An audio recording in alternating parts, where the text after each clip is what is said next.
¿Sabías que una vez, en 1995, la ONU dejó que masacraran a 8.000 musulmanes? El final de la guerra en Bosnia cumple 25 años. El mayor genocidio llevado a cabo en Europa luego de la Segunda Guerra Mundial. En poco menos de 10 días, más de 8.000 personas fueron aniquiladas en una zona que la Organización de las Naciones Unidas había confirmado como segura. Esto sucedió en la horrible guerra de Bosnia mientras la ONU estaba protegiendo una zona de refugiados. Esta guerra quedó en los registros de la historia como una de las más sanguinarias y crueles de la historia. En Bosnia pasaron atrocidades que nunca te imaginarías que pudieran pasar. Este país, hoy en día, sigue viviendo con los traumas de esta reciente historia de terror y sangre, mientras aún mantiene su rivalidad con Serbia, un país que todavía sueña con apoderarse del territorio bosnio. ¿Por qué se desató la guerra de Bosnia? ¿Por qué la ONU dejó que los serbios hicieran el segundo peor genocidio de Europa? ¿Cómo está Bosnia y Herzegovina actualmente? Entérate de las verdades ocultas sobre lo que verdaderamente pasó en la guerra de Bosnia, uno de los conflictos más sangrientos e inhumanos de las últimas décadas. En 1991, la Unión Soviética se estaba fracturando. Y otro país comunista, Yugoslavia, estaba fracasando. Una nueva federación de apenas 6 países ya se estaba desgarrando. Su economía estaba en ruinas y reemplazaron el comunismo por el nacionalismo, del tipo que prospera al centrarse en las diferencias étnicas y religiosas. A finales de 1991, Croacia, Eslovenia y Macedonia habían declarado su independencia de la Federación de Yugoslavia. A Macedonia se le dejó salir pacíficamente, pero Eslovenia y Croacia tuvieron que librar guerras para independizarse de Yugoslavia. Y luego estaba Serbia, poblada principalmente por serbios cristianos, y no iban a dejar que Yugoslavia se desmoronara por completo. Junto con Montenegro, intentaron convertirse en el estado sucesor de Yugoslavia. Después de todo, eran ellos los que tenían el mayor poder en Yugoslavia y los que constituían la mayoría del ejército yugoslavo. No querían estados independientes, querían mantener su mayoría y su poder. Otro país de esta federación en ruinas fue la República Socialista de Bosnia y Herzegovina. Casi la mitad de la población de este país eran musulmanes bosnios llamados bosnios, y alrededor de un tercio eran serbios cristianos, similares a los serbios cristianos que vivían en Serbia, pero que habitaban en Bosnia. El otro 17% eran croatas. Durante mucho tiempo, estos grupos habían vivido juntos en relativa paz. Tenían una ideología común, el comunismo, la idea de Yugoslavia. Pero a medida que se creaban todos estos nuevos países, nadie quería terminar en una nueva nación controlada por otro estado. Entonces, a finales de 1991, una región en gran parte croata se declaró un estado independiente de Bosnia. No fue reconocido internacionalmente. Mientras que algunos líderes croatas querían separarse del país por completo, primero acordaron cooperar con el gobierno de Bosnia y Herzegovina, actuando como un estado dentro de otro estado. Al año siguiente, Bosnia celebró una votación de independencia. El 63% de la población fue a las urnas y los resultados dieron al 99% de los votantes diciendo que sí, que querían ser independientes de Yugoslavia. Fueron principalmente los bosnios los que votaron, con los serbios bosnios boicoteando la votación, ya que la mayoría estaba en contra de convertirse en una minoría dentro de una nueva Bosnia. Entonces, después de que se aprobó el voto de independencia, los serbios de Bosnia declararon su propio estado dentro de las fronteras de Bosnia. Se llamaba República Srpska o República Serbia de Bosnia. ¿Sigues aquí? ¿Nos haces un favorcito? Ayúdanos a correr este video hasta el final para apoyar este canal. ¿Nos ayudas? Nadie reconoció a este nuevo país autodeclarado, solamente un país lo reconoció, Serbia y Montenegro, y fue el único país al que le convenía. Serbia y Montenegro tenía un nuevo líder nacional. Su nombre era Slobodan Milošević. Reconoció el nuevo estado serbio dentro de Bosnia y esto marcó el comienzo de la guerra de Bosnia. Ahora, es importante analizar previamente a este líder, Slobodan Milošević. Este político era un hipernacionalista.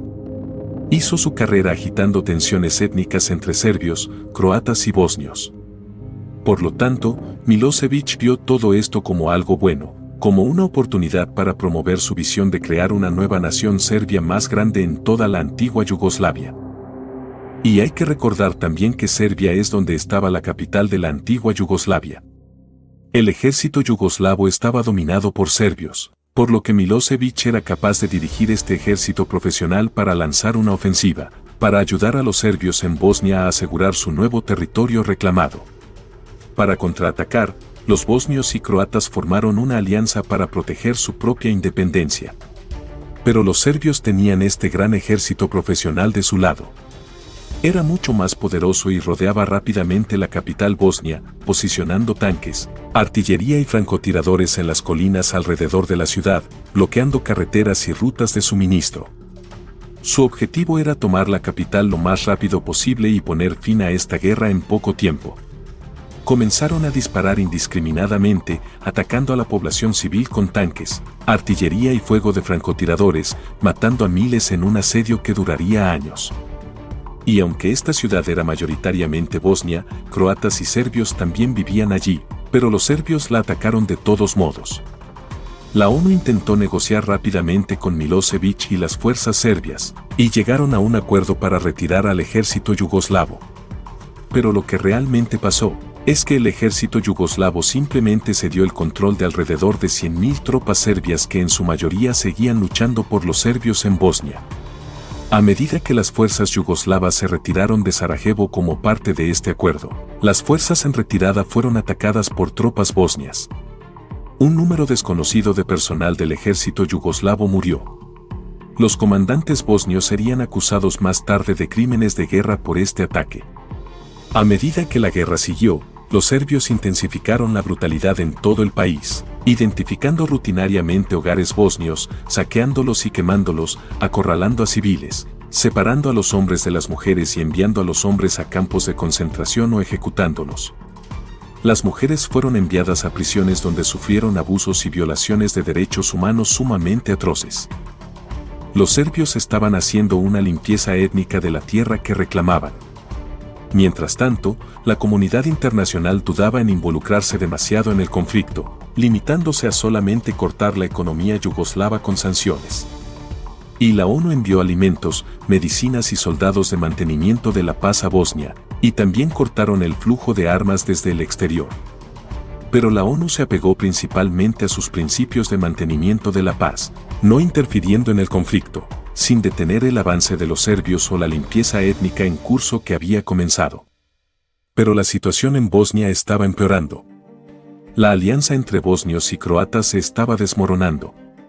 Comenzaron a pelear entre ellos mismos. Así que ahora, las fuerzas bosnias estaban luchando contra los serbios por un lado y sus antiguos aliados, los croatas, por el otro, una guerra dentro de otra guerra. Cuando inició esta nueva y complicada etapa del conflicto, las fuerzas croatas rodearon y atacaron la ciudad de Mostar, una ciudad que tanto bosnios como croatas habían defendido juntos en 1992 contra los serbios. Las fuerzas croatas capturaron grandes porciones de la ciudad. Destruyeron mezquitas bosnias y asesinaron a civiles bosnios a su paso. La situación estaba empeorando gravemente y, en respuesta a este empeoramiento de las condiciones en Bosnia, la ONU consiguió que las fuerzas de la OTAN fueran a Bosnia para imponer una zona de exclusión aérea, básicamente comprometiéndolas a derribar cualquier avión que sobrevolara el país. Pero esto no detuvo la limpieza étnica que siguió escalando en el terreno. Entonces, al año siguiente, la ONU estableció zonas seguras en todo el país para proteger a los civiles que huyeron de la guerra, particularmente a los bosnios que huyeron de la limpieza étnica de los ejércitos serbios. Pero la ONU es tan poderosa como sus naciones miembros estén dispuestas a dejarla ser. Y resulta que las naciones miembros no estaban dispuestas a comprometer suficientes tropas para fortificar realmente estas zonas seguras. Las fuerzas serbias aparecieron regularmente y atacaron a los civiles en las zonas seguras.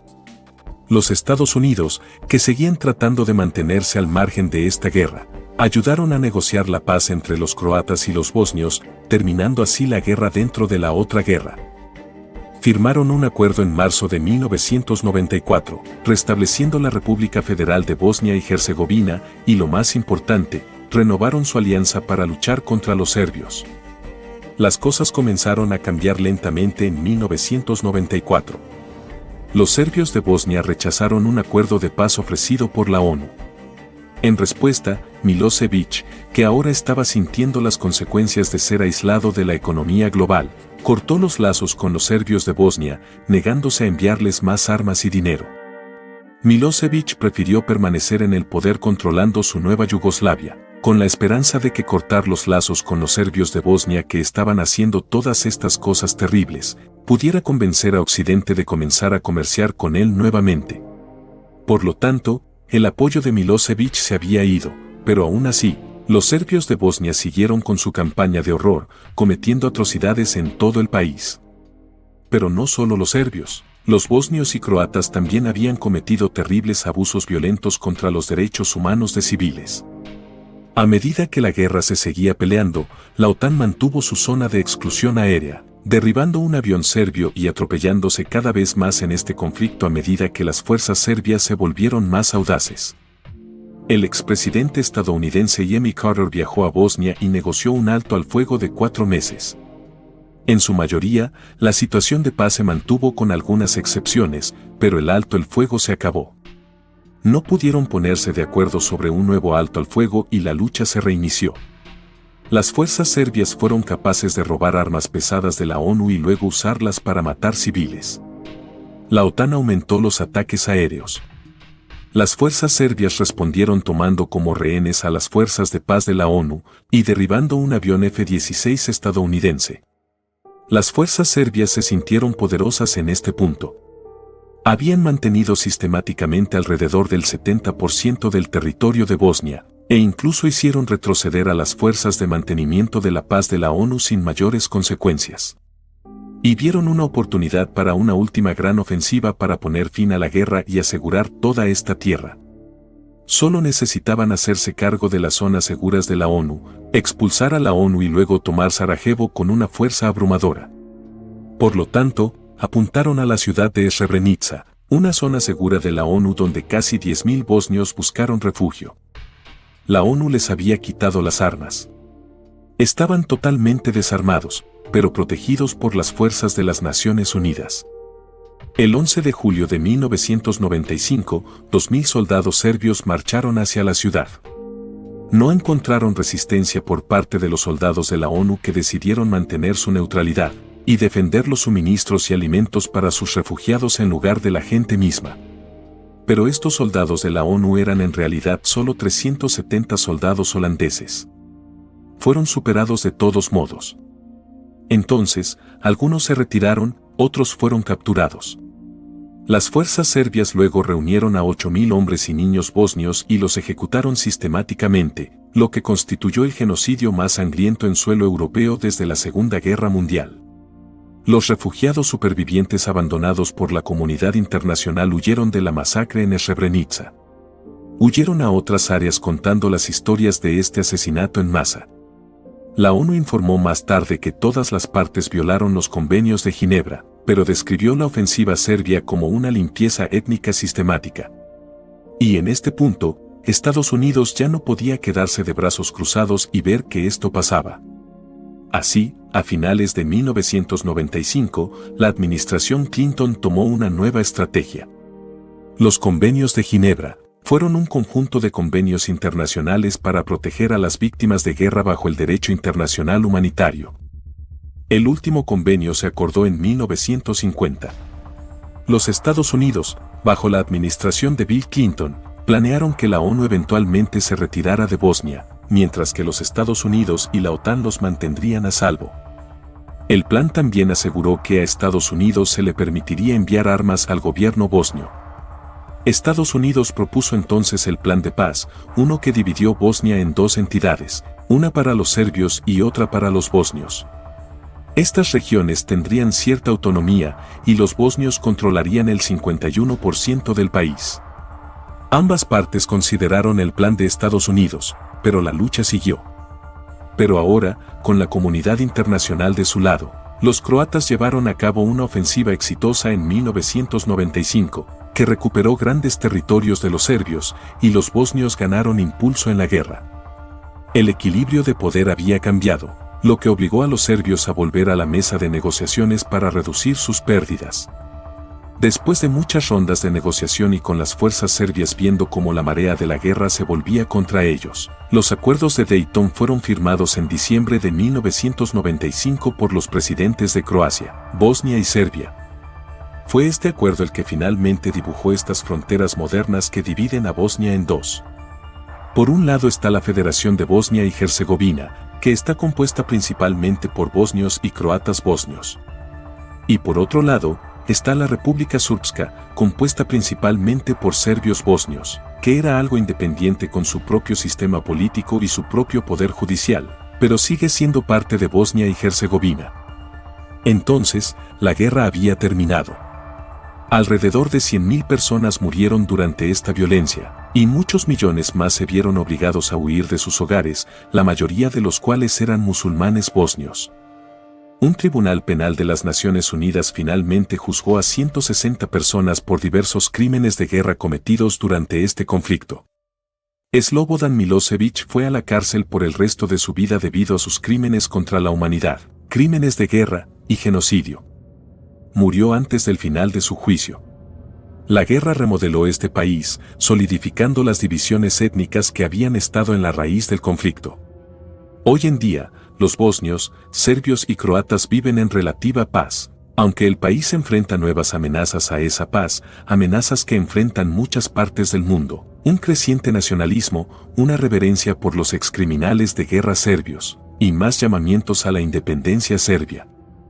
Este lugar sigue siendo atormentado por el recuerdo de las atrocidades cometidas durante este conflicto, tanto en las cicatrices físicas de la tierra, como más poderosamente en los cuerpos y las mentes de su gente.